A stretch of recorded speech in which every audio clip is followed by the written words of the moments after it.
देश में बहुत सारे महापुरुष हुए हैं जो हमारे लिए प्रेरणादायक कार्य कर चुके हैं। समाज बेड़ियों में घिरा हुआ था, सती प्रथा की समस्या थी, बाल विवाह की समस्या थी, विधवा विवाह की समस्या थी।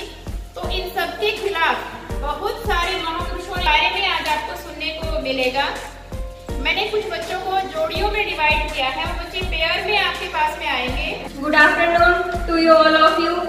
My name is Bharti, I read in 12th class और मैं आज आपको महर्षि दयानंद सरस्वती जी के बारे में बताऊंगी। आज हम उनके बारे में, उनके जन्म के बारे में और उनकी पूरी जो उसका जन्म काल रहा है उनके बारे में जानेंगे। तो हम शुरू करते हैं। जन्म। स्वामी दयानंद सरस्वती एक महान योगी, क्रांतिकारी, समाज सुधारक, दार्शनिक और राष्ट्रवादी नेता थे। स्वामी दयानंद सरस्वती के बचपन का नाम मूलशंकर था। स्वामी दयानंद सरस्वती का जन्म फाल्गुन मास के कृष्ण पक्ष की ईसवी तिथि को मूल नक्षत्र में सन 1824 ईस्वी में गुजरात प्रांत के एक छोटे से गांव टंकारा में हुआ था। पिता का नाम कृष्णलाल तिवारी जी था। 14 वर्ष की अवस्था में एक ऐसी घटना घटी जिसने बालक मूलशंकर के मानस को ही बदल दिया। एक छोटी सी चूहिया शिवजी की मूर्ति के ऊपर चढ़कर प्रसाद खाने लगी। उसने निश्चय किया कि इस बलहीन, प्राणहीन मूर्ति की जगह वह सच्चे शिव का दर्शन करेगा। कालांतर में यही किशोर 19वीं सदी के एक प्रखर और जुझारू समाज सुधारक के रूप में विख्यात हुए। उन्होंने भारत को सनातन वैदिक धर्म की पुनः राह दिखाई। उन्होंने गुरु बिरजानंद के निर्देशन में 2.5 वर्ष के अल्पकाल में महाभाष्य, ब्रह्मसूत्र, योग सूत्र, वेद वेदांग इन सब का अध्ययन किया। स्वामी दयानंद सरस्वती ने गुरु बिरजानंद को वचन दिया कि वे आर्य ग्रंथों की महिमा स्थापित करेंगे, अनार्य ग्रंथों का खंडन करेंगे और वैदिक धर्म की पुनर्स्थापना में अपने प्राण अर्पित कर देंगे। 1867 ईस्वी में हरिद्वार में कुंभ था। वहां स्वामी दयानंद सरस्वती ने पाखंड खंडनी, पताका फहराकर अधर्म, अनाचार और धार्मिक शोषण के खिलाफ युद्ध की घोषणा कर दी। धन्यवाद। तो मैं आपको महर्षि सरस्वती दयानंद जी के बारे में कुछ बताना चाहती हूँ। धर्म और ईश्वर। जब स्वामी दयानंद का प्रादुर्भाव हुआ उस समय अंग्रेज का राज था। वहाँ वह फूट डालो और वह राज करो की नीति में काम कर रहा था। सामाजिक क्षेत्र के साथ साथ उसने धार्मिक क्षेत्र में भी हस्तक्षेप शुरू कर दिया। धर्म और ईश्वर के नाम पर फैली हुई घृणा और नफरत को दूर करते हुए ऋषि दयानंद जी ने समझाया कि धर्म घृणा नहीं, प्रेम से मिलकर रहना सिखलाता है। मित्र न्याय चक्षु सर्वाणी भूतानी समीक्षे ब्रह्म विष्णु शिवादि नामों को लेकर कलह नहीं करना चाहिए, क्योंकि परमात्मा एक है, उसके नाम अनेक हैं। एक सत विप्रार बहुधा वदंती। देव दयानंद की मानव समाज के लिए यह बहुत बड़ी देन है। परमात्मा को और धर्म को लेकर विवाद नहीं करना चाहिए। जिस आचरण या व्यवहार से मानव मात्र की रक्षा होती है उसे धर्म कहते हैं। धर्मो धैर्य पर जो सद व्यवहार हम दूसरों से अपने लिए चाहते हैं वैसा व्यवहार हमें दूसरों के साथ करना चाहिए। Thank you Bharti, thank you Ritu. आप दोनों ने बहुत ही अच्छी आवाज में हमें जन्म के बारे में बताया और धर्म और ईश्वर के विषय में स्वामी दयानंद सरस्वती के क्या विचार थे भी बताया। ऐसे ही अलग अलग विभिन्न विषयों पर उन्होंने क्या कहा, उनकी क्या शिक्षाएं थी, ये विचार आप सुनेंगे।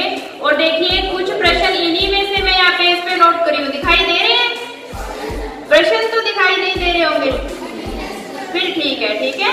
तो इन्हीं में से मैं आपसे पूछने वाली हूँ। आपको मंच पे बुलाया जाएगा, जो बच्चा सही जवाब देगा उसके लिए क्लैपिंग भी करवाई जाएगी।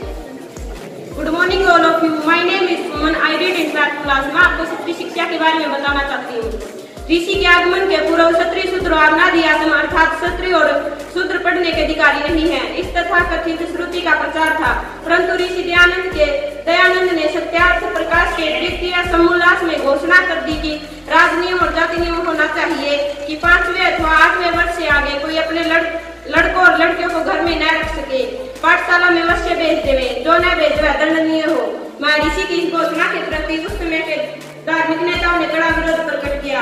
आर्य समाज ने कन्या पाठशालाएं खोली, उसके बाद कन्याएं पढ़ने लगी। Thank you. I am from मैं आपको मेरा टॉपिक बताती हूँ, राष्ट्रीय आंदोलन।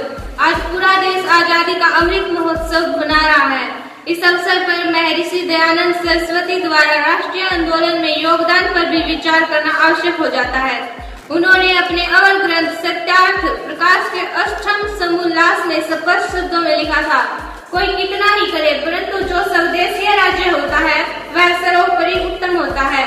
मतमतार के आग्रह रहित और के मन से स्वराज्य शब्द का सर्वप्रथम उच्चारण सन 1906 में हुआ था, जबकि स्वामी दयानंद ने लगभग 30-31 वर्ष पहले ही इसका प्रयोग शुरू कर दिया था।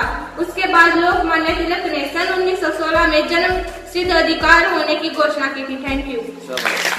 तो आप सुन चुके हैं एक और टॉपिक स्त्री शिक्षा पे महर्षि दयानंद जी के क्या विचार थे।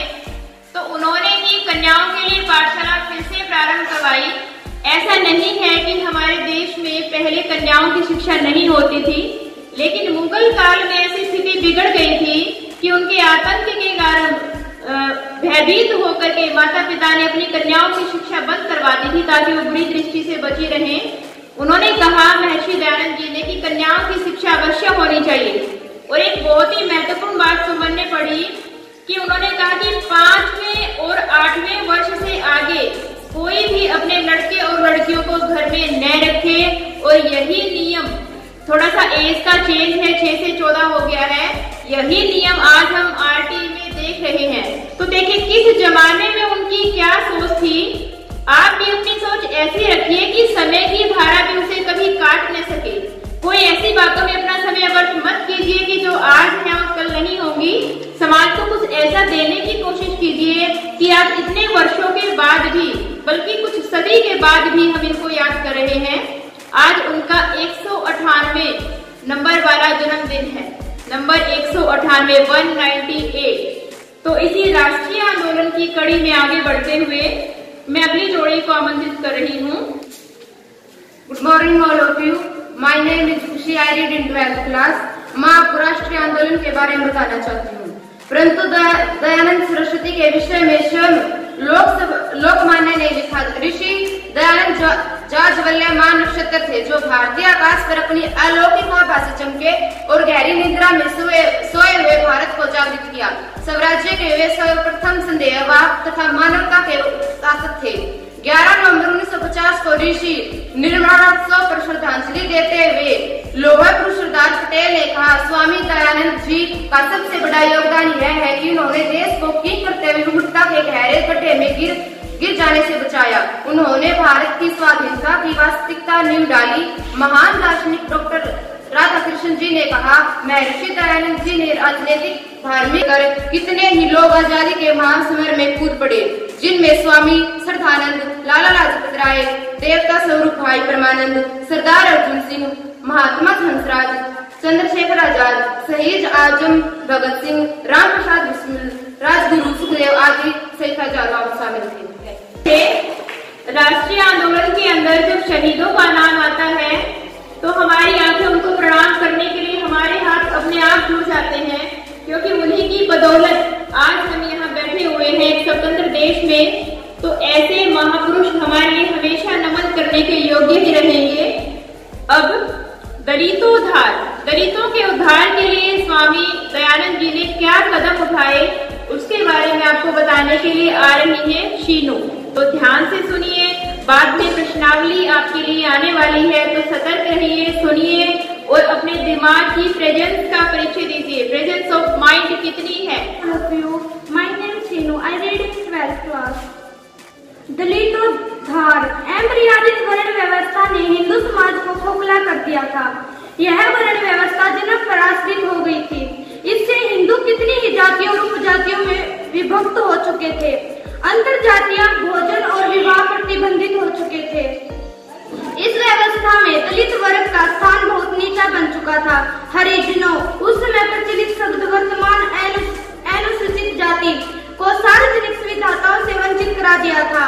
वे लोग सार्वजनिक कुओं से पानी नहीं भर सकते थे।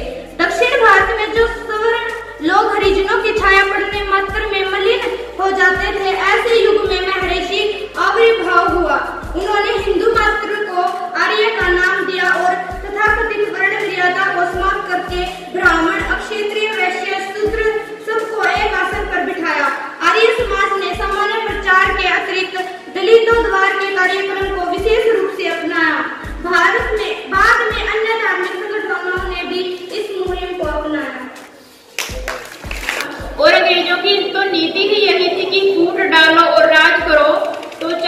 जाति के नाम पे हो, धर्म के नाम पे हो, लिंग के नाम पे, उनका काम तो फूट डालने का था कि कैसे आपकी शक्ति बढ़ जाए। जैसे आपके पास एक रोटी, पूरी रोटी होती है, जब उसको आप काट देते हो तो उसकी शक्ति बढ़ जाती है टुकड़ों में। इसी प्रकार हमारा समाज बटा हुआ था और स्वामी जी ने कोशिश की कि सभी जातियां एक दूसरे को ऊंचा नीचा न समझे और एक साथ मिल करके आगे बढ़े। तो कितनी अच्छी सोच। इसी कड़ी में हम आमंत्रित करने जा रहे हैं अगली जोड़ी को। All of you, my name is Muskan, I read in 9th class. आज हम यज्ञ के बारे में बताएंगे।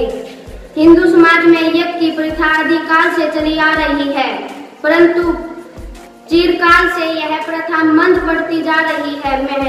महर्षि ने इस प्रथा को पुनः प्रचलित किया। महर्षि ने प्रेरणा लेकर सनातन धर्म ने भी इसे ग्रहण कर लिया। आजकल सनातन धर्म की ओर से भी बड़े बड़े यज्ञों का आयोजन किया जाता है। उन्होंने यज्ञों के आध्यात्मिक तथा वैज्ञानिक सभी पक्षों के लाभ दुनिया के सामने रखे। उन्होंने प्रत्येक गृहस्थ के लिए 5 महायज्ञ करना अनिवार्य दैनिक कर्म बताया। परमात्मा के उपकारों का स्मरण करके उसके प्रति कृतज्ञता व्यक्त करना, उसके गुणों, दया, परोपकार, न्यायादि को जीवन में धारण करने के लिए ब्रह्म यज्ञ करना, प्राकृतिक पर्यावरण को ठीक रखने के लिए देव यज्ञ, हवन, माता पिता की सेवा हेतु पितृ यज्ञ, आने वाले विद्यावनों की सेवा हेतु अतिथि यज्ञ तथा अन्य प्राणियों की रक्षा हेतु बलिवेश देव यज्ञ करना चाहिए। यह बड़ी बात यह है कि बच्चों ने तैयारी नहीं की है, इनको मैंने अचानक आवाज दे करके बुलाया और ये बोलने को तैयार हो गए हैं, यही इनका आत्मविश्वास है। Good afternoon all of you. मेरा नाम चाहत है और मैं आपको नमस्ते के बारे में बताना चाहती हूँ। ऋषि दयानंद के आगमन से पूर्व समाज में कोई एक निश्चित अभिवादन नहीं था। लोग विभिन्न तरीकों से एक दूसरे का अभिवादन करते थे।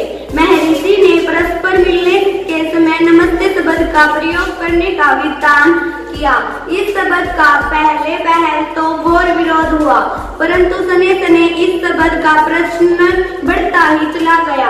अब यह धार्मिक नहीं अपितु राष्ट्रीय अभिवादन बन गया है, भारतीय मात्र से हो गया है। रेडियो व टीवी कार्यक्रमों में एंकर नमस्ते शब्द से ही अपने श्रोताओं व दर्शकों का अभिवादन करते हैं। अब यह शब्द भारत की सीमा को लांघकर विदेशों में भी पहुंच गया है।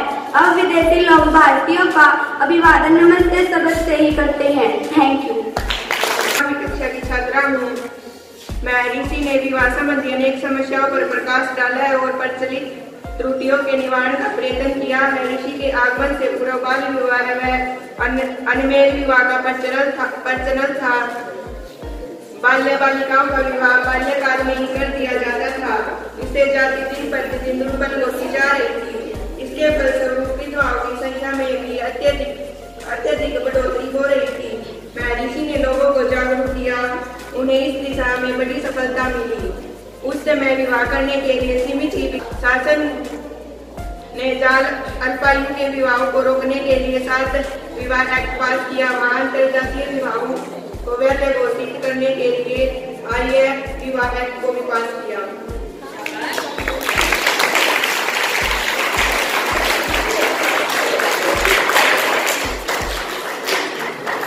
Good afternoon to all of you.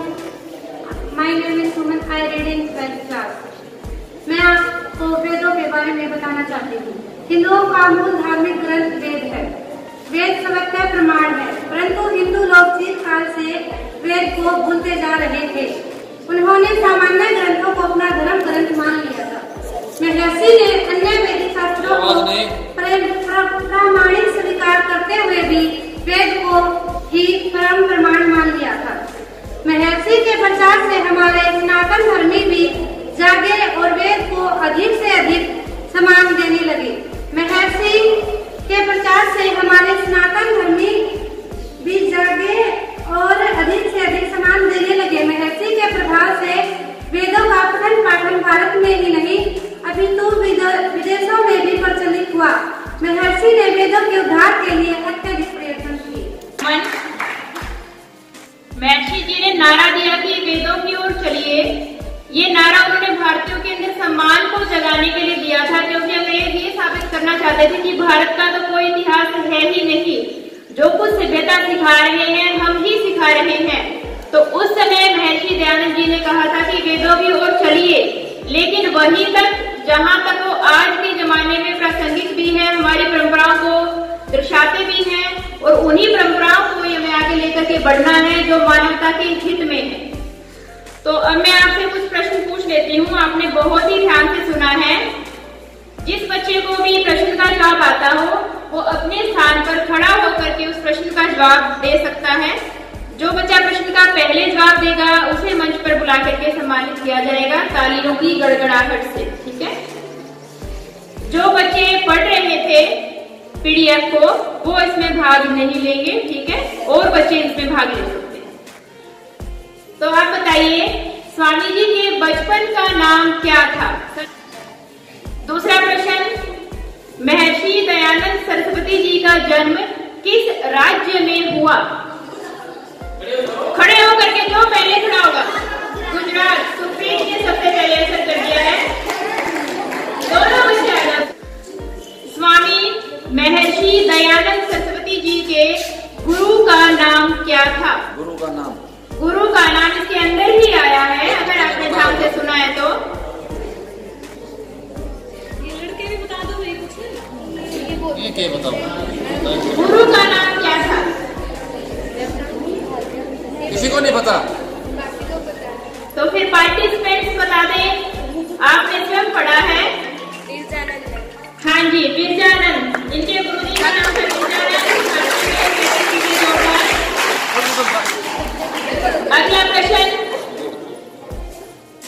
अगला प्रश्न, स्वामी जी ने पाखंड खंडिनी पताका कहाँ फहराई? किस जगह फहराई? शाबाश बताइए।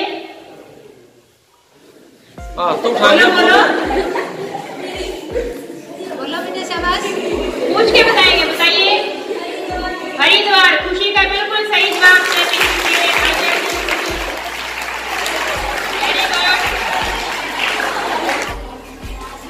देखिए इससे पता लगता है आपके दिमाग की सतर्कता का, ठीक है। अगला प्रश्न बहुत ही इजी। लड़कों के लिए, लड़के नहीं बताएंगे। हाँ, ये प्रश्न लड़कों के लिए है और ये प्रश्न लड़कों के लिए विशेष रूप से बहुत जरूरी भी है। प्रश्न क्या है कि दूसरों से कैसा व्यवहार करें, इस विषय पर स्वामी जी ने क्या कहा? बताओ बेटे, शाबाश। हाथ उठाया बच्चे ने। बताइए। अच्छा तो करें। एक वाक्य भी उन्होंने कहा था कि कैसा व्यवहार करें। चलो अच्छा व्यवहार करना था, बिल्कुल हमें अच्छा नहीं करता। अगर आपके साथ सामने वाला गंदा कर रहा है फिर कैसा करना है? ये आप बना रहे हैं बेटे, बात अच्छी है। स्वामी जी ने कहा था कि दूसरों से वैसा व्यवहार करें जैसा आप अपने लिए चाहते हैं, ठीक है। जैसा आप अपने लिए चाहते हैं, दूसरे से अपेक्षा करते हैं, वैसा ही व्यवहार दूसरों के साथ करें। अगला प्रश्न, विवाह से संबंधित 2 एक्ट के नाम आए थे। ये एक्ट 2 कानून के नाम आए थे। जब बच्चा पीडीएफ रीड कर रहा था वो एक्ट, अगर नाम बताने बस उनके, कौन से एक्ट का नाम आपने सुना है विवाह से संबंधित? इसी में आया था। नहीं, इस एक्ट का नाम इसमें नहीं आया। ऐसे नहीं बेटे, आज कोई नहीं। आश्चर्य हो गया तो पता किसी को है नहीं। मेरा समझ 1 2 3। पीडीएफ पढ़ने वालों में से आपने खुद ने पढ़ा है शारदा विवाह, वेरी गुड, बच्ची ने पढ़ा था। और दूसरा था आर्य विवाह एक्ट, बहुत अच्छे। लास्ट क्वेश्चन है आपका, ये आपका की कर्तव्य मूर्ता के गड्ढे से हमें स्वामी, गड्ढे में गिरने से भारतवासियों को स्वामी जी ने बचाया, ये शब्द किसने कहे? इस महानुभाव ने कहे थे। कई महान व्यक्तियों के विचार पढ़े थे इसके दौरान। किसने ये कहा कि कर्तव्य मूर्ता के गड्ढे में गिरने से स्वामी जी ने भारतवासियों को बचा लिया? किसने कहे ये शब्द? पढ़ने वाले बच्चों में से बता दीजिए। खड़े होके शाबाश। नहीं बेटा। ना मैसी वाला बैठ जाओ। Very good. सरदार पटेल।